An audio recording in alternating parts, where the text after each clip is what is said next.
त्वमेव माता च पिता त्वमेव बन्धुश्च सखा त्वमेव विद्या द्रविणं त्वमेव सर्वं मम देव कृष्णाय वासुदेवाय हरये परमात्मने प्रणतक्लेशनाशाय गोविंदाय नमो नमः। संस्कृत शौर्यम इस समूह से संबद्ध सभी विद्वद्गण, सभी शास्त्र प्रेमीगण, सभी शास्त्र जिज्ञासुगण एवं संस्कृत शौर्यम इस समूह के संस्थापक एवं प्रबंधकगण, आप सबको प्रणाम करते हुए, साधुवाद करते हुए आज के इस ज्ञान सत्र को प्रारंभ कर रहे हैं। अभी आपने कल तृतीया विभक्ति के से संबद्ध सूत्रों का अध्ययन किया और कल तृतीया विभक्ति की पूर्णता भी हुई। आज हम लोग चतुर्थी विभक्ति का अध्ययन करते हैं। चतुर्थी विभक्ति का भी स्वरूप पूर्व विभक्तियों के वक्त ही है। ये भी दो प्रकार की विभक्ति है, कारक विभक्ति और उपपद विभक्ति। ये अवश्य है कि इसमें कारक विभक्ति के संप्रदान संज्ञा विधायक बोधक भी, विधायक सूत्र भी अनेक हैं और साथ साथ में उपपद विभक्ति के बोधक भी सूत्र अनेक हैं। सब पर हम लोग चर्चा करते हैं यथाक्रम। संप्रदान संज्ञा का बोधक प्रथम सूत्र है कर्मणा यमहिप्रेति ससंप्रदानम।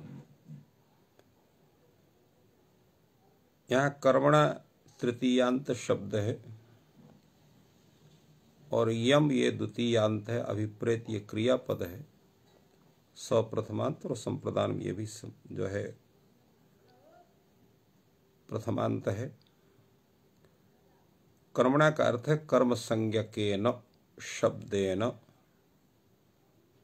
या द्रव्येण यम अभिप्रैति। यम अभिप्रैति अर्थात शेषित्वेन अध्यवस्यति। शेषित्वेन, शेषित्व का मतलब होता है भोक्ता, भोक्तृत्वेन। शेषित्वेन भोक्तृत्वेन यमभिप्रेति। ससंप्रदानम, उसको हम संप्रदान कहते हैं, अर्थात कर्म संज्ञक के द्वारा जिसको शेषित्व के रूप में, भोक्तृत्व के रूप में या उस वस्तु के स्वीकार्यता के रूप में हम उसका निश्चय करते हैं, वह संप्रदान होता है। उसी का इन्होंने लिखा दानस्य कर्मणा यम अभिप्रेति ससंप्रदान संज्ञा स्यात्। दानस्य का अर्थ हो गया, दान मतलब देय द्रव्यो, देय द्रव्य। तो देय द्रव्य के द्वारा यम अभिप्रेति, यम संबद्धुम इच्छति, अभिप्रेति संबध्नाति, तत् सह संप्रदान संज्ञा से संप्रदान संज्ञा होती है।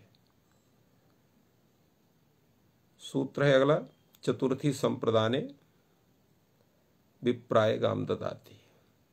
चतुर्थी संप्रदाने, इस सूत्र की वृत्ति ग्रंथकार ने नहीं लिखा, तो वृत्ति आप अपने से ही बना सकते हैं। क्या वृत्ति बनाएंगे इसका? तो अनभिहिते सूत्र का अधिकार इसमें भी है। अनभिहिते का संबंध किससे होगा? संप्रदान से। तो अनभिहिते संप्रदाने चतुर्थी स्यात्। अनभिहित संप्रदान में चतुर्थी विभक्ति होती है, अर्थात अनुक्त संप्रदान संज्ञक जो प्रातिपदिक, उससे चतुर्थी विभक्ति का नियमन होता है। ये स्वरूप बनेगा सूत्र का। प्रश्न यह है कि संप्रदान से किसका ग्रहण किया जाए? संप्रदान का अर्थ क्या बनेगा। तो प्रायः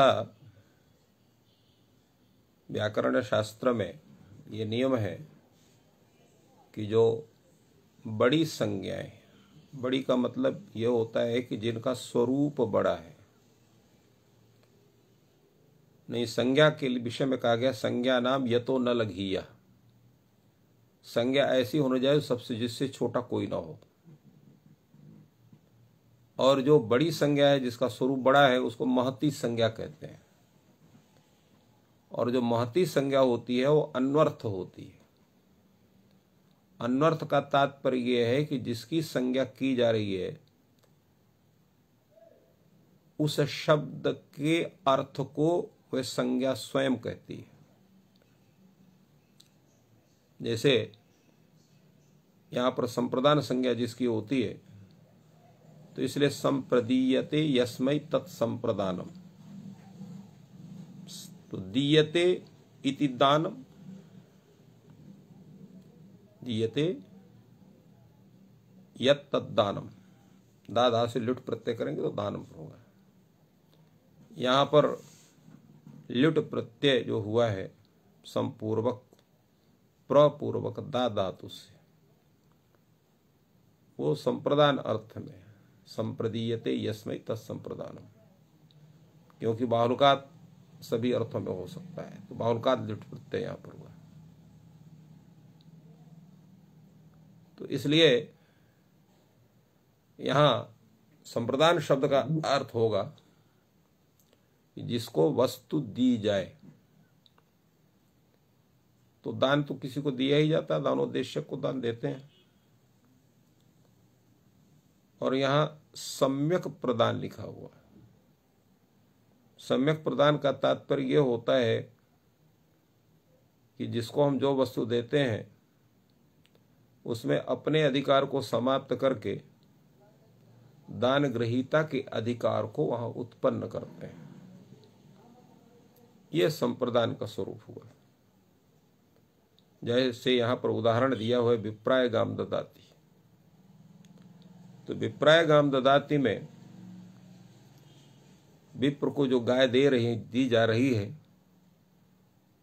तो उसमें कहा जा रहा है कि ये वस्तु हम आपको दे रहे हैं, अर्थात आज से यह गाय हमारी नहीं रहेगी, आपकी मानी जाएगी।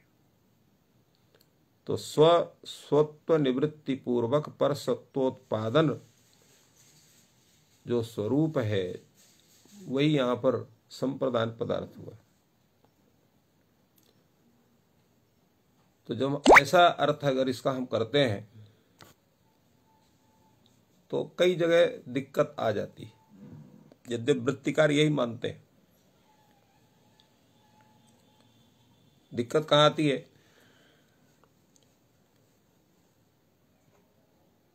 यदा आप किसी को जैसे अतिथये आसनम ददाती, अतिथि को आसन देते हैं। जो आपके घर में कोई आता है, अतिथि आता है, भ्यागत आता है, उसको बैठने के लिए आसन देते हैं। तो क्या उसको देते हैं कि वो लेके चला जाए आसन को? अगर ऐसा हो जाए तो जितने अतिथि सब आसन करके तो उसी को चले जाएंगे। तो यहां पर क्या होना चाहिए?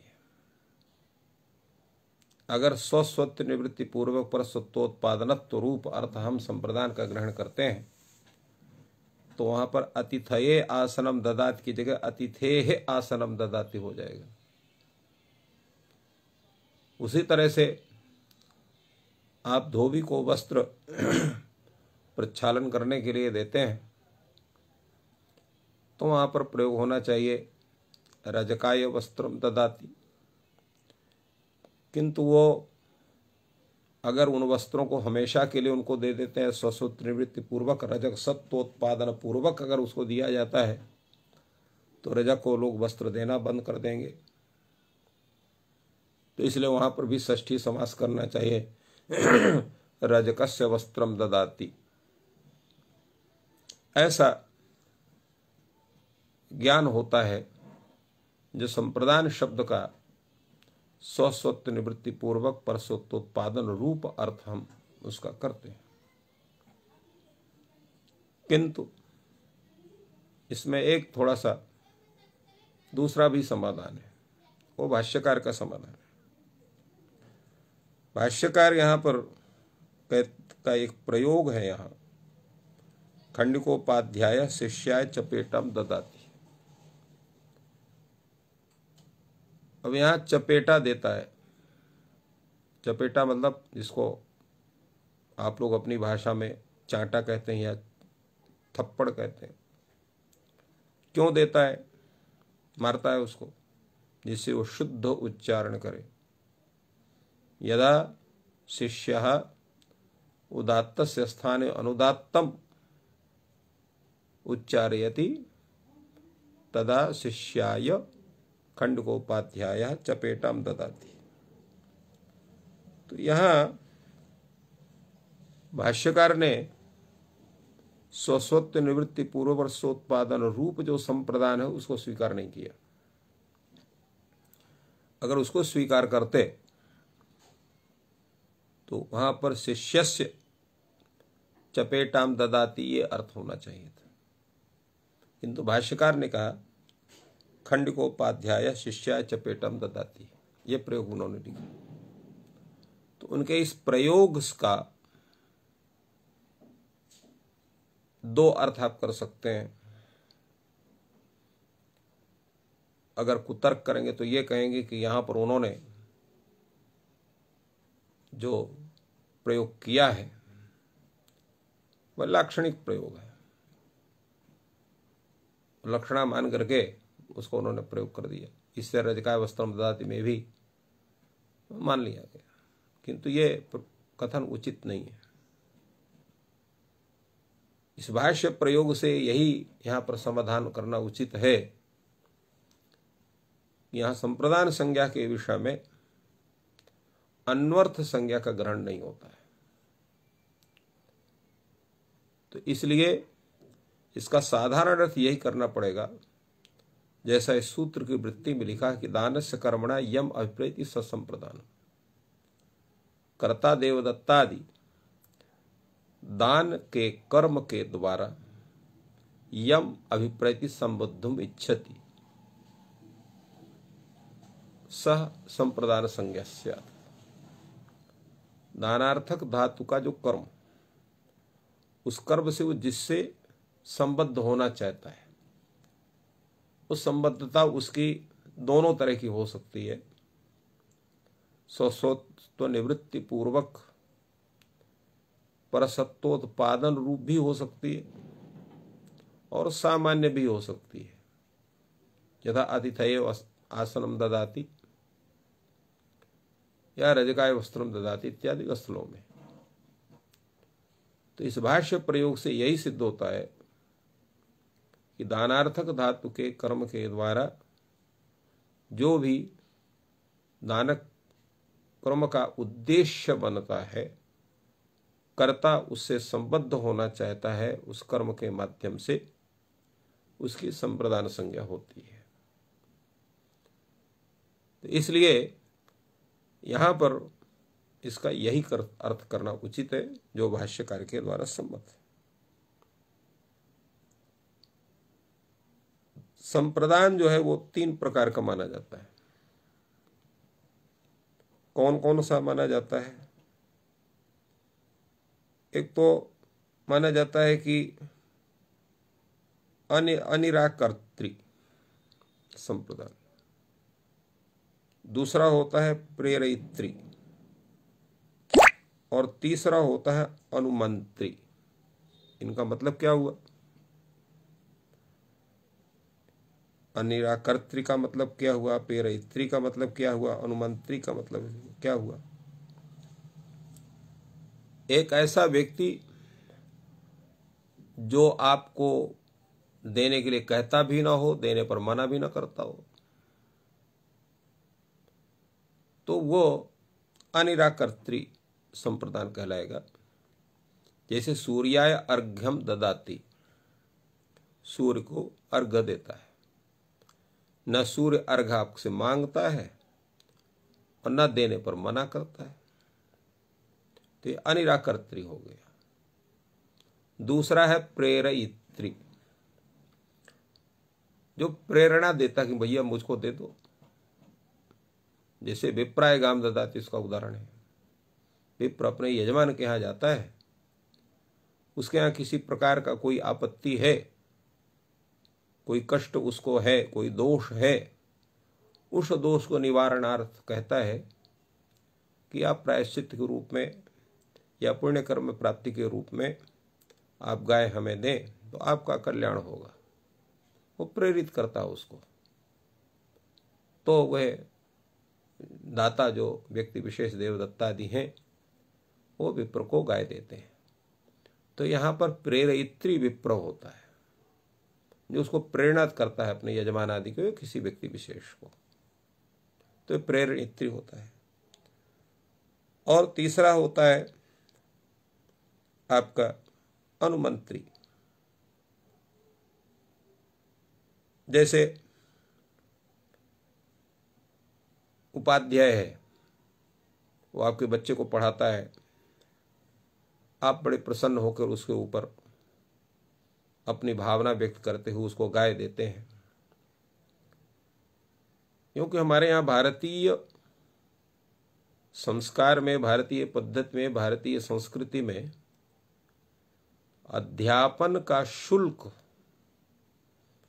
जो शिष्य है उसे मांगा नहीं जाता है। वो स्वयं अगर कोई देता है तो मना नहीं करते हैं, परंतु मांगेंगे नहीं, कितना पैसा दोगे तो पढ़ाएंगे, नहीं दोगे तो नहीं पढ़ाएंगे। आज भी जो परंपरा है हम लोगों की, विशेष करके संस्कृत के जगत में, संस्कृत जगत का व्यक्ति कोई जो परंपरावादी है किसी के यहाँ ट्यूशन पढ़ाने नहीं जाता, नहीं ट्यूशन पढ़ाता है। कोई आएगा उसके घर में पढ़ाएगा, कहीं पढ़ाने के लिए उसको बुलाया भी जाएगा, उससे दक्षिणा तय नहीं करेगा, वो स्वतः उसको जो देंगे वो लेगा। ये परंपरा है, क्योंकि विद्या विक्रय का विषय नहीं है। तो आज तो पूरी शिक्षा को विक्रय बना दिया गया है। तो वहां उपाध्याय को आप उपाध्याय गाम ददाति, ये तीसरा उदाहरण होगा। वो मना नहीं करता, आपने दिया प्रेम से, भक्ति से, श्रद्धा से उसको स्वीकार करता है। तो ये अनुमंत्री इस तरह से 3 प्रकार के होते हैं। ये तीनों जो प्रकार यहां दिए गए हैं ये वस्तुतः स्वस्वत्व निवृत्ति पूर्वक परसोत्पादन रूप में। एक तीसरा चौथा भी आप ग्रहण कर सकते हैं, और वो चौथा क्या है? उदासीन। न वो मांगता है, न आप उसको स्वस्वत्व निवृत्ति पूर्वक उस पर सत्वोत्पादन रूप उसको देते हैं। कार्य विशेष संपादनार्थ वस्तु विशेष को दी जाती है वस्तु, तो वो आपका कहलाएगा उदासीन। जैसे रजकाय वस्त्रम ददाति में, रजक इसका उदाहरण हो सकता है। अतिथये आसनम ददाति है उसका उदाहरण हो सकता है। तो इस तरह से यद्यपि शास्त्र में 3 का ही प्रयोग प्राप्त होता है, अनिराकरणात् कर्तुस्त्यागांगम कर्मणेप्सितम प्रेरणा अनुमतिभ्याम च लभते संप्रदानतम। तो इस कारिका जो यह भर्तृहरि उसके आधार पर 3 का उदाहरण होते हैं, या 3 बनते हैं, जिसका उल्लेख हमने पहले किया। और चौथा जो उदासीन है जिसकी हमने चर्चा की, खंडकोपाध्याय शिष्या चपेटाम ददात, इस भाष्य प्रयोग के द्वारा हम उसका ग्रहण कर सकते हैं। आपको प्रश्न उठता होगा ये खंडकोपाध्याय का मतलब क्या होता है? खंडकोपाध्याय के 2 अर्थ हो सकते हैं। एक तो खंडकोपाध्याय का मतलब होता है जो किसी एक शास्त्र विषय का जो अध्यापन करता हो, उसमें भी एक खंड का, खंडम अध्यापित खंडिकोपाध्याय, जो एक खंड विशेष को, प्रकरण विशेष का अध्यापन करता हो, पूरे शास्त्र का न करता हो, उसको खंडिकोपाध्याय कहेंगे। अथवा खंडिकोपाध्याय क्रोधितोध्यापक, जो क्रुद्ध अध्यापक, उसको भी खंडकोपाध्याय कहा जा सकता है। तो वो इस तरह से दो अर्थ इसके स्वीकार किए जा सकते हैं। तो इस तरह से ये संप्रदान का स्वरूप आपके सामने स्पष्ट हुआ। और इसमें 3 जो उदाहरण हैं, अनिराकर्त्री, पेरयित्री और अनुमंत्री, ये 3 उदाहरण आपके बनेंगे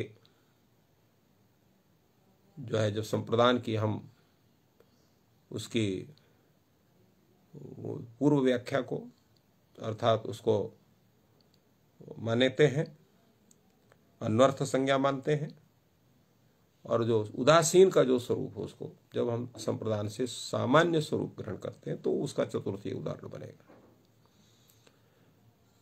अगला एक वार्तिक है, क्रियया यमित प्रेति सोपि संप्रदानम, अर्थात कर्ता क्रिया के द्वारा यम व्यक्ति विशेषम अभिप्रेति संबद्धुम इच्छति तो तस्य व्यक्ति विशेष वाचकस्य शब्दस्यापि संप्रदान संज्ञा भवति, उसकी भी संप्रदान संज्ञा होती है। जैसे प्रयोग है पत्ये शेते, कोई पत्नी है तो अपने शैया में पड़ी है पति की कामना से, तो पत्ते शेते, यहां पर शयनक क्रिया के द्वारा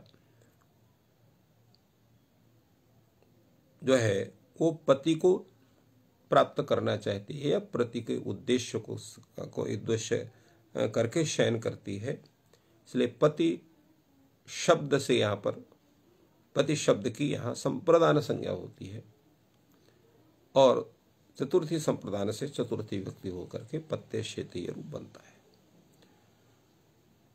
इसके अब ये एक यहाँ पर इन्होंने इसका उदाहरण दिया, इसके उदाहरण और भी अनेक आप कल्पना कर सकते हैं, क्योंकि संपूर्ण सिद्धांत कौमुदी में जो भी उदाहरण है वो केवल आपको दिशा मात्र दिखाने के लिए, इसलिए सिद्धांत कौमुदीकार ने अंत में लिखा है, इत्थम लौकिक शब्दानाम दिङ्मात्र मिह दर्शितम, दिशा मात्र दिखलाई गई है। तो अन्य उदाहरणों का आप परिकल्पना कर सकते हैं, या जो ग्रंथ हैं विशेष करके काव्य ग्रंथ हैं उनमें उनका अन्वेषण करके जानकारी कर सकते हैं।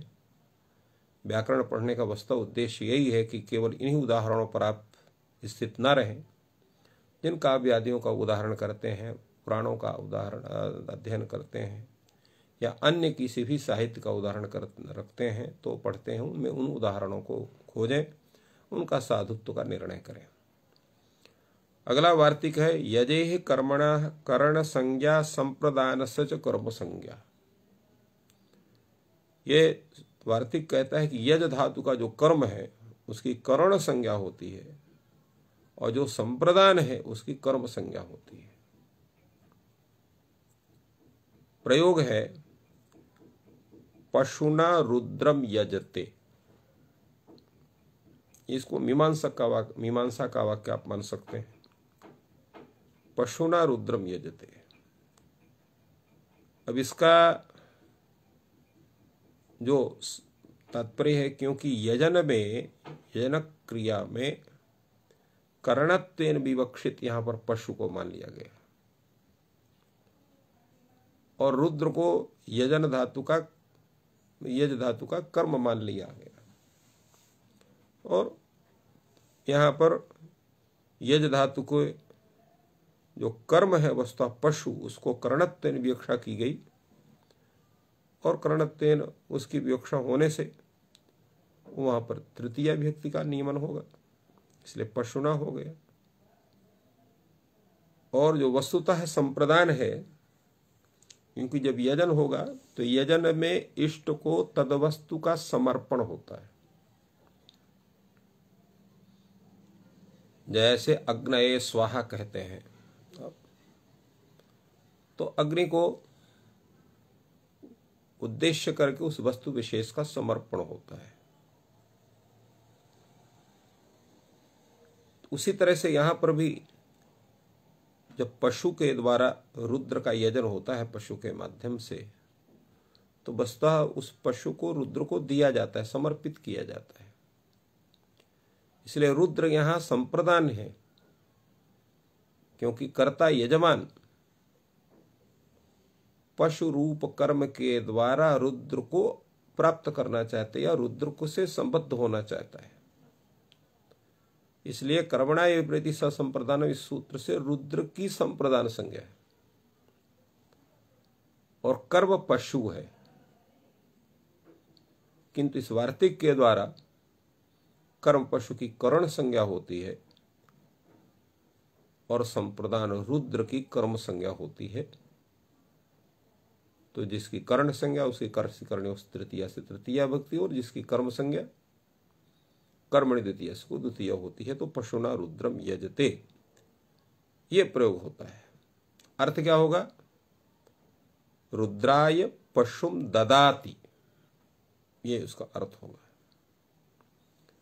तो इस तरह से हम इसका ज्ञान करते हैं। एक चीज यहां पर अवशिष्ट है जिसका हमने कथन नहीं किया, यद्यपि उसके अर्थ में उसका उल्लेख किया है कि जितने भी ये सूत्र हैं कारक विभक्ति बोधक, वो सब अनुक्त कारक में ही तत्त विभक्ति का नियमन करते हैं। जैसे अनुक्ते कर्मणि द्वितीया, अनुक्ते कर्तरि करणे च तृतीया, उसी तरह से अनुक्ते संप्रदाने चतुर्थी।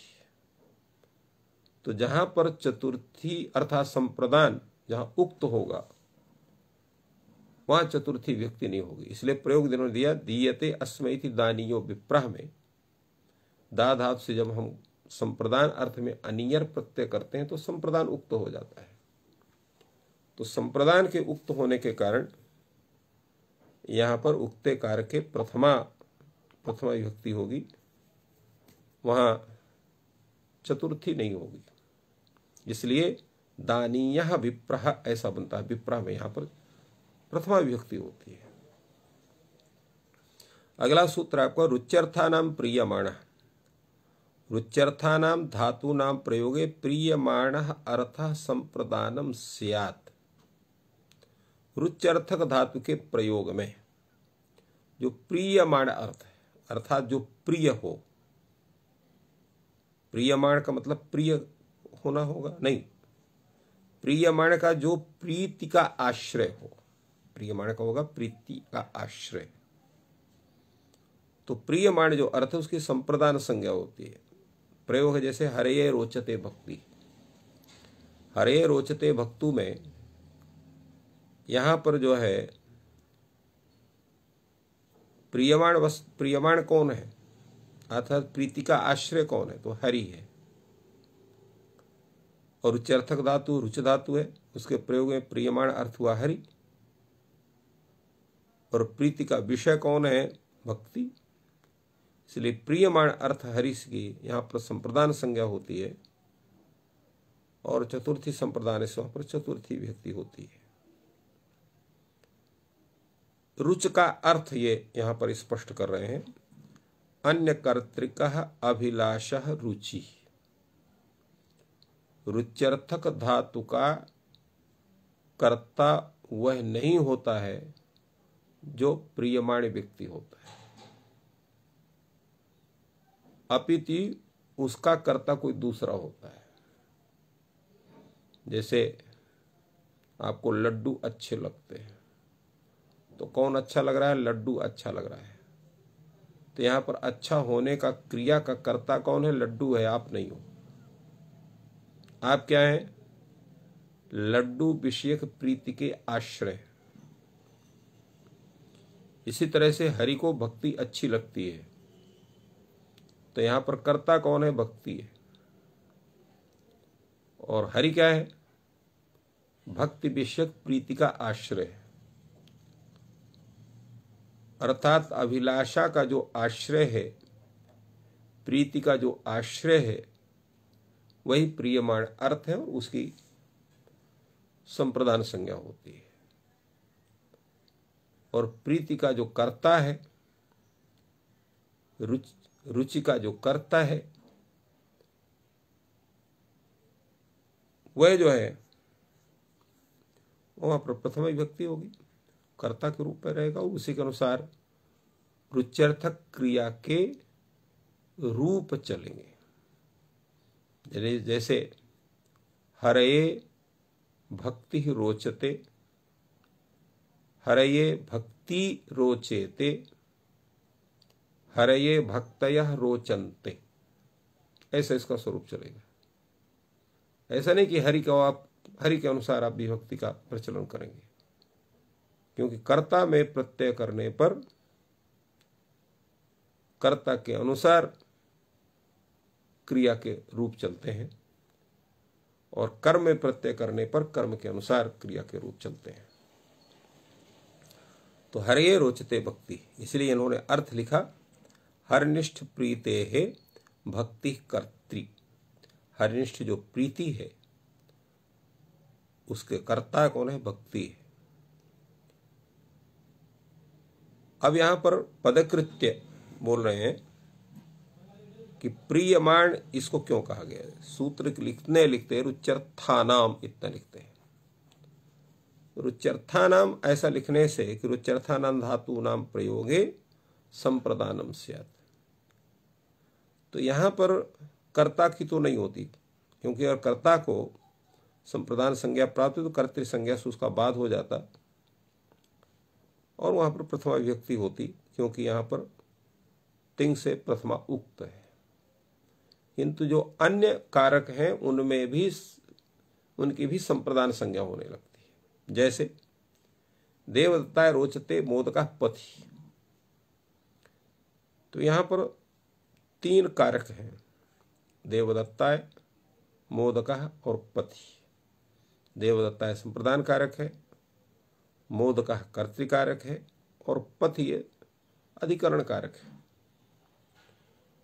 तो रुच्यर्थक धातु के प्रयोग में यहां पर मोदक की संप्रदान संज्ञा नहीं हो सकती, कर्तृ संज्ञा से उसका बाद हो जाएगा। देवदत्त की हो सकती है और पथ की भी हो सकती है। तो आप कह सकते हैं यहां पथ की भी न हो, अधिकरण संज्ञा से उसका बाद हो जाए, तो अधिकरण संज्ञा से उसका बाद नहीं हो सकता है। क्यों नहीं हो सकता है? कि क्योंकि ये रुच्यर्था नाम सूत्र जो है अपवादत्वाद उसका बाध कर देगा। तो अबाधत्वाद बाध करेगा, तो यहां पर पथे होना चाहिए था, इसलिए प्रियमाण ये शब्द दिया गया। तो यह मोदक कर्तृक जो प्रीति है उसका आश्रय केवल देवदत्त है, ना कि पथि है। तो पथिर शब्द जो है उसकी संप्रदान संज्ञा नहीं होगी, क्योंकि वो प्रीति का आश्रय नहीं है। प्रीति का आश्रय केवल देवदत्त है, इसलिए देवदत्त की ही संप्रदान संज्ञा होगी सूत्र से, पथिन शब्द की नहीं होगी। इसलिए वहां पर सप्तमी होगी, अधिकरण है, अधिकरण संज्ञा होगी और वहां पर सप्तमी व्यक्ति होगी। तो इस तरह से ये आपका दूसरा संप्रदान है। प्रथम संप्रदान हुआ दानार्थक धातु के प्रयोग में, दानार्थक धातु के कर्म के द्वारा जिससे संबद्ध हुआ जाए वो संप्रदान हुआ। और रुच्यर्थक धातु के प्रयोग में जो प्रीति का आश्रय है वो संप्रदान है। और तीसरा जो स्वरूप आएगा वो आपके सामने पुनः उपस्थित हो रहा है। वो है आपका एक और तीसरा आ चुका है क्रिया के द्वारा, जहां पर कर्ता किस चीज से संबद्ध होना चाहता है वो भी संप्रदान है। तो ये 3 संप्रदान हो गए। चतुर्थ संप्रदान आ रहा है श्लाघ नुंग स्था शपाम गीप्स्यमानः येषां प्रयोगे बोधयितुम इष्टः संप्रदानम स्यात्। श्लाघ धातु, नुंग धातु, स्था धातु और शप धातु, इन धातुओं का जहां प्रयोग हो और इन धातु के प्रयोग में जो बोधयितुम इष्टः, बोध कराने के लिए जो अभिलषित हो, तो उसकी भी संप्रदान संज्ञा होती है। येषां प्रयोग बोधयितुम इष्टः संप्रदानम स्यात्। जैसे प्रयोग है गोपी स्मरात् कृष्णा श्लाघते हुनुते तिष्ठते शपते वा, ये प्रयोग दिया उन्होंने।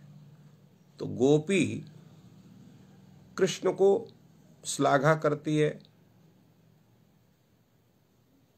इसलिए यहां पर जो है श्लाघते नु धातु है, स्था धातु है। तो इन सभी धातुओं के प्रयोग में बोध कराने के लिए अभिलषित कौन है? कृष्ण है। इसलिए कृष्ण से यहां पर संप्रदान संज्ञा होती है। तो ये चतुर्थ संप्रदान हुआ, अर्थात श्लाघ नुंग स्था शप के इन धातुओं के प्रयोग में गीप समान जो है, वही समान माने बोधयितुम इष्ट, बोधयितुम इष्ट गीप समान है। जो गीप समान है उसकी भी यहाँ पर संप्रदान संज्ञा होती है।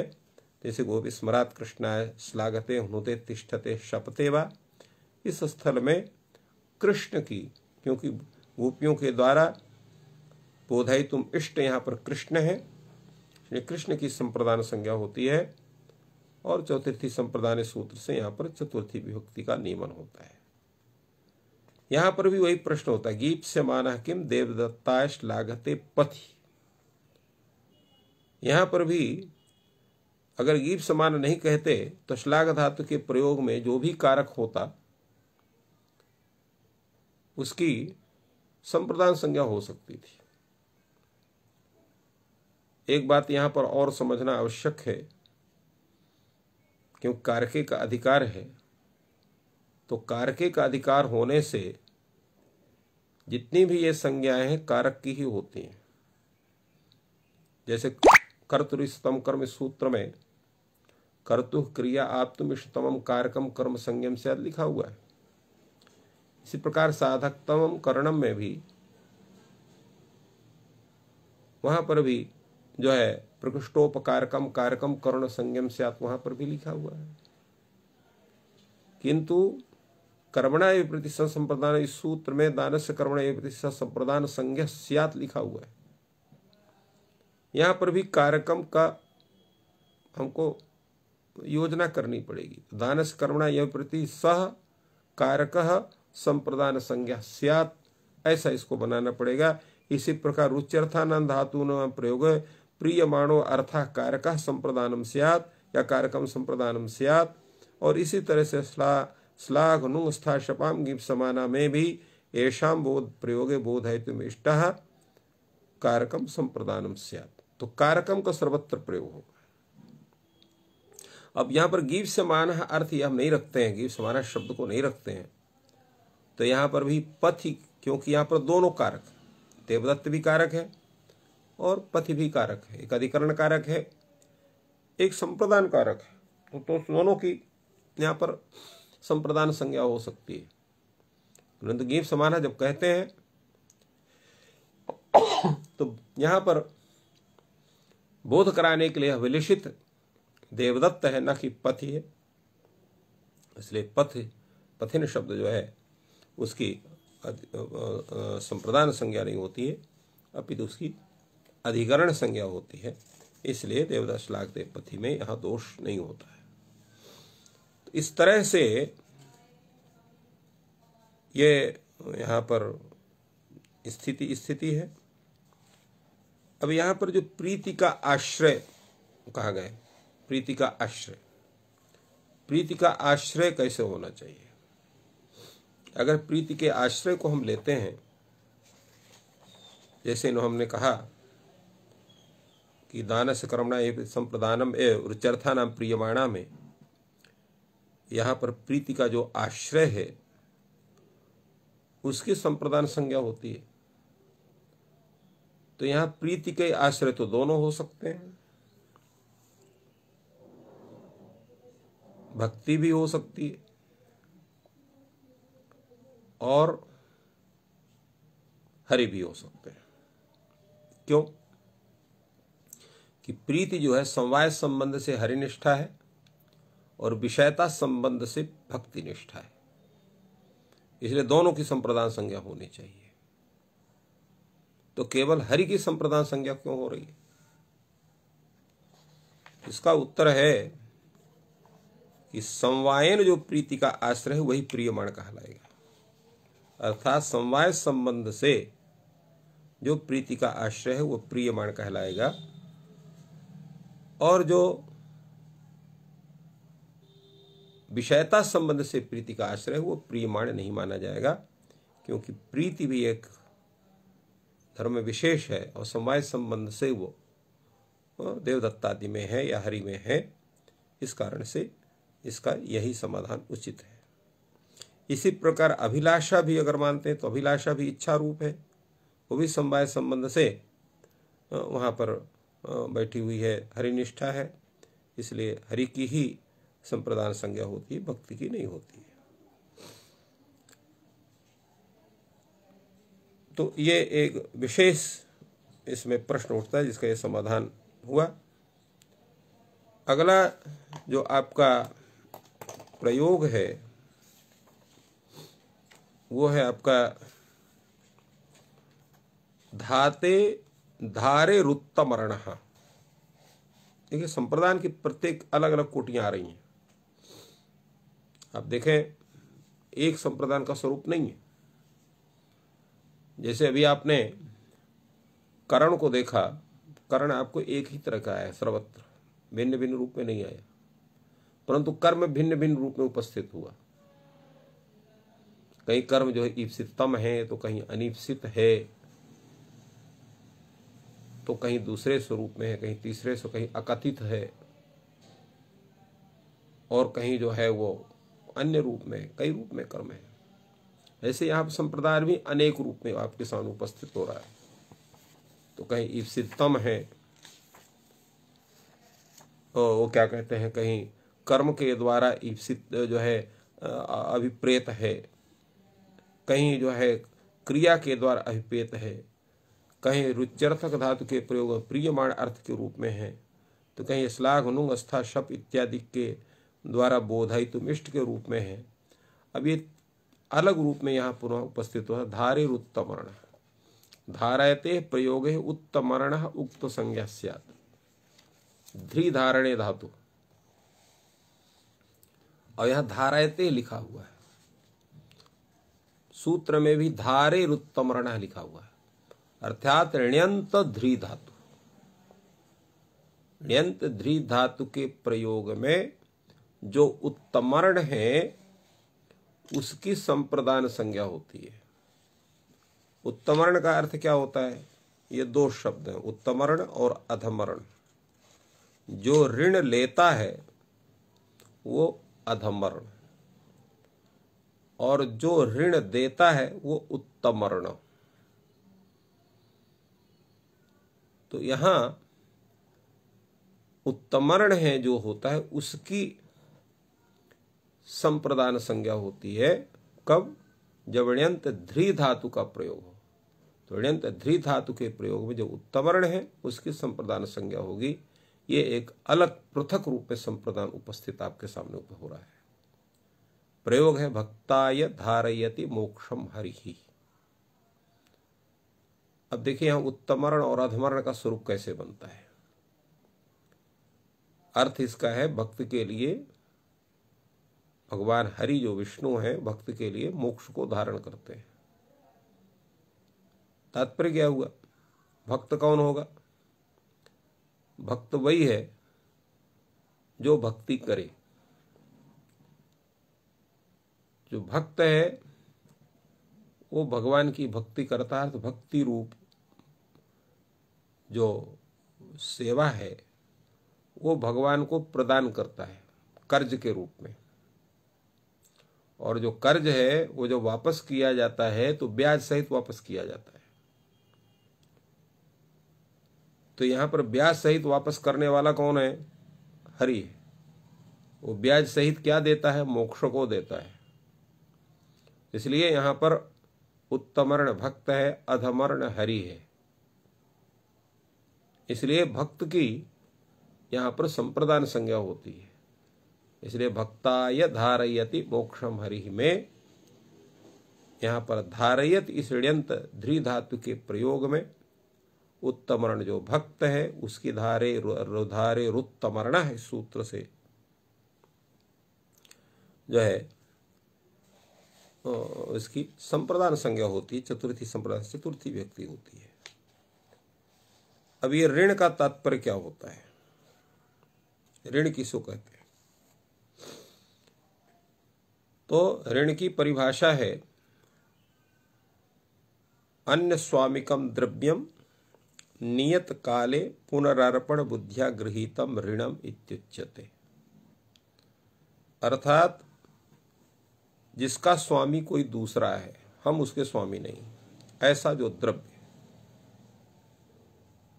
उस द्रव्य को नियत समय के लिए, कुछ समय के लिए पुनः उसको अर्पण करना इस बुद्धि से, जब वो उसको ग्रहण करते हैं उस द्रव्य को, उसका नाम ऋण होता है। और जैसे हमने कहा था कि ऋण लेना वाला जो व्यक्ति है वो अधमर्ण कहलाता है, और ऋण को देने वाला जो व्यक्ति है वो उत्तमर्ण कहलाता है। तो इस तरह से इसका यहाँ पर विग्रह है, इसका स्वरूप है। तो ये एक पृथक रूप से हुआ। इसी तरह से उत्तमर्ण किम देवदत्ताय शतम धारयति ग्रामे, यहां पर यज्ञदत्ता देवदत्ताय शतम धारयति ग्रामे में यहां पर उत्तमर्ण अगर नहीं कहते तो ग्राम की भी संप्रदान संज्ञा हो सकती थी, क्योंकि धार धातु का प्रयोग ही है। इसका अर्थ क्या हो जाता? धारते प्रयोगे कारकम संप्रदान संज्ञम स्यात्, ये अर्थ होता है इसका। तो धारी धातु का प्रयोग है और यहाँ दो कारक है, तीन कारक हैं यहाँ, एक देवदत्त है, एक शत है, एक ग्राम है। तो शत की कर्म संज्ञा से जो है संप्रदान संज्ञा का बाद हो जाता, और देवदत्त को यहां पर संप्रदान संज्ञा हो ही रही है, किंतु ग्राम की भी यहां पर अबादत्वाद बांध करके ग्राम की भी संप्रदान संज्ञा होने लगती। इसलिए यहां पर उत्तमर्ण कहा गया। उत्तमर्ण का कथन होने के कारण यहाँ केवल देवदत्त की ही, चूंकि देवदत्त उत्तमर्ण है इसलिए देवदत्त की यहाँ पर संप्रदान संज्ञा होती है, ग्राम की नहीं होती है। तो इस प्रकार यह प्रयोग सिद्ध होता है। यह एक विशेष रूप से संप्रदान का, जैसे हमने बतलाया, स्वरूप है। एक अगला और इससे भिन्न रूप में संप्रदान का स्वरूप आपके सामने उपस्थित हो रहा है। स्पृहे रीप्सिता, स्पृहते प्रयोगे इष्ट संप्रदानम स्यात्। स्पृह धातु के प्रयोग में जो इष्ट है उसकी संप्रदान संज्ञा होती है। इष्ट ईप्सित, इसलिए ईप्सित शब्द का प्रयोग है, माने स्पृह धातु के प्रयोग में ईप्सित की संप्रदान संज्ञा होती है। यहां पर प्रयोग है पुष्पेभ्य स्पृहयति। तो पुष्पेभ्य स्पृहयति में या स्पृह धातु के प्रयोग में इष्ट क्या है? अब इष्ट का किस रूप में हम ग्रहण करेंगे? तो स्पृह धातु का अर्थ क्या हुआ? स्पृहयति प्राप्तुम अभिलषति। तो प्राप्तुम अभिलषति में अभिलाषा का उद्देश्य जो होता है। तो अभिलाषा का उद्देश्य यहाँ पुष्प है, इसलिए वही यहाँ पर इष्ट होता है। जो उद्देश्य होगा वो इष्ट होगा। तो स्पृह धातु के प्रयोग में जो इष्ट है अर्थात जो उद्देश्य है स्पृह धातु का, वो है यहाँ पर पुष्प। इसलिए पुष्प की यहाँ संप्रदान संज्ञा होती है। पुष्पेभ्यः स्पृह्यति, यह प्रयोग सिद्ध होता है। इप्सिता किम पुष्पेभ्यो वनम वने स्पृह्यति। यहाँ पर वन शब्द अधिकरण है। यहाँ पर भी अगर हम स्पृह्यते इस ईप्सित नहीं कहते तो स्पृहे इतना ही सूत्र होता है। इसकी वृत्ति बनती स्पृहते प्रयोगे कारकम संप्रदानम स्यात्, ये इसका स्वरूप बनता है। फलतः यहाँ पर वन की भी यहाँ पर संप्रदान संज्ञा होने लगती, वो ना हो इसलिए ईप्सिता कहा गया। यहाँ वन जो है स्पृहा का, अभिलाषा का विषय नहीं है, उद्देश्य नहीं है, अपितु पुष्प है। इसलिए पुष्प की संप्रदान संज्ञा होती है, वन की नहीं होती है। अब ये इसका थोड़ा सा विशेष विचार हो रहा है, क्योंकि ईप्सित शब्द का प्रयोग है। तो ईप्सित तम दो स्वरूप हुए। तो जब ईप्सित खाली रहेगा तब तो संप्रदान संज्ञा होगी, किंतु अगर वो ईप्सित तम हो गया तो उसकी संप्रदान संज्ञा नहीं हो सकती है। अर्थात जिसको आप अतिशय उसको चाहते हैं, सामान्य रूप से चाहते हैं उसको, माने आपको फूल अच्छे लगते हैं, तो फूल अच्छा लगना ये सामान्य ईप्सा हुई। और फूल आपको अच्छे भी लगते हैं, फूल को आप तोड़ना चाहते भी, अपने पास रखना चाहते हैं, तो ये ईप्सित तम हो गया। तो जब ईप्सित तम हो रहेगा तो वहां पर उसकी कर्म संज्ञा हो जाएगी कर्तृस्तम कर्म से, और पुष्पाणि स्पृह्यति ये प्रयोग उसका होगा। तो तात्पर्य होगा केवल ईप्सित में, इसलिए ईप्सित मात्रे इयम संज्ञा, माने केवल ईप्सिते इयम संज्ञा भवति, न तो ईप्सित तमे। ईप्सित तमे तो कर्म संज्ञा, ये तात्पर्य इसका होगा। ये केवल ईप्सित अगर है, केवल आपको अच्छा लगता है, केवल उसको आप चाहते हैं, परंतु सामान्य रूप से चाहते हैं, तो उसकी वहां संप्रदान संज्ञा होगी। किंतु अतिशय अभिलषित है तो उसकी कर्म संज्ञा होगी। इसे पुष्पाणि स्पृहयति ईप्सित तम की विवक्षा में, और सामान्य विवक्षा में ईप्सित मात्र की विवक्षा में पुष्पेभ्यः स्पृहयति, ऐसा ही प्रयोग होगा। एक अगला संप्रदान आपके सामने उपस्थित हो रहा है। देखिए इसमें कितने संप्रदान आ रहे हैं आपके सामने। अगला संप्रदान आपका आ रहा है क्रुद्ध द्रुहेर्षा सूयार्थानाम यम प्रतिकोपः। क्रुद्ध, द्रुह, ईर्ष और असूय, इन धातुओं के प्रयोग में, इन धातुओं के प्रयोग नहीं लिखा है, क्रोध, द्रुह, ईर्ष्या, असूयार्थ लिखा हुआ। क्रुश्च, द्रुहच, ईर्ष्यच, असूयच इति क्रुद्ध द्रुहेर्ष्यासूयाः तेषाम् अर्थाः इति क्रुद्ध द्रुहेर्ष्यासूयार्थाः। द्वंद्वान्ते च श्रूयमाणं पदम प्रत्येकमपि संबध्यते। तो अर्थ क्या हो जाएगा? क्रुद्ध्यार्थक, द्रुह्यार्थक, ईर्ष्यार्थक, असूयार्थक जो धातुएं, उनके प्रयोग में यम प्रतिकोपः, जिसके प्रति क्रोध हो रहा हो, अर्थात जो क्रोध का विषय बन रहा हो, उसकी संप्रदान संज्ञा होती है। प्रयोग है हरये क्रुध्यति, हरये द्रुह्यति, हरये ईर्ष्यति, हरये असूयति। अब यहां पर अन्य धातुओं का प्रयोग नहीं लिखा, केवल अर्थ लिख के छोड़ दिया, और बाकी सब विचार करने के लिए हम लोगों के ऊपर छोड़ दिया शास्त्रकार ने। तो इस तरह से क्रुद्ध धातु के अर्थात क्रुद्ध्यर्थक, द्रुह्यार्थक, ईर्ष्यार्थक, असूयार्थक धातुओं के प्रयोग में यहां पर किसके प्रतिकोप किया जा रहा है? हरि के प्रतिकोप किया जा रहा है। इसलिए हरि जो कारक है उसकी संप्रदान संज्ञा इस सूत्र से होती है और चतुर्थ संप्रदान से जो है यहाँ पर चतुर्थी व्यक्ति होती है। प्रश्न यहाँ उठता है कि चलो क्रोध के लिए तो ठीक है यम प्रतिकोपा, द्रोह के लिए भी चलो ठीक है, ईर्ष्या और असूया के लिए यम प्रतिकोपा का ये प्रयोग क्यों हो, कैसे बनेगा? वहां तो क्रोध नहीं होता है तब भी हम लोग किसी से ईर्ष्या करते हैं, बड़े प्रेम करते हैं, हम उसे अपना मित्र मानते हैं, किंतु किसी बात में हमसे वो अधिक है तो उसे ईर्ष्या करने लगते हैं, उसके असूया करने लगते हैं।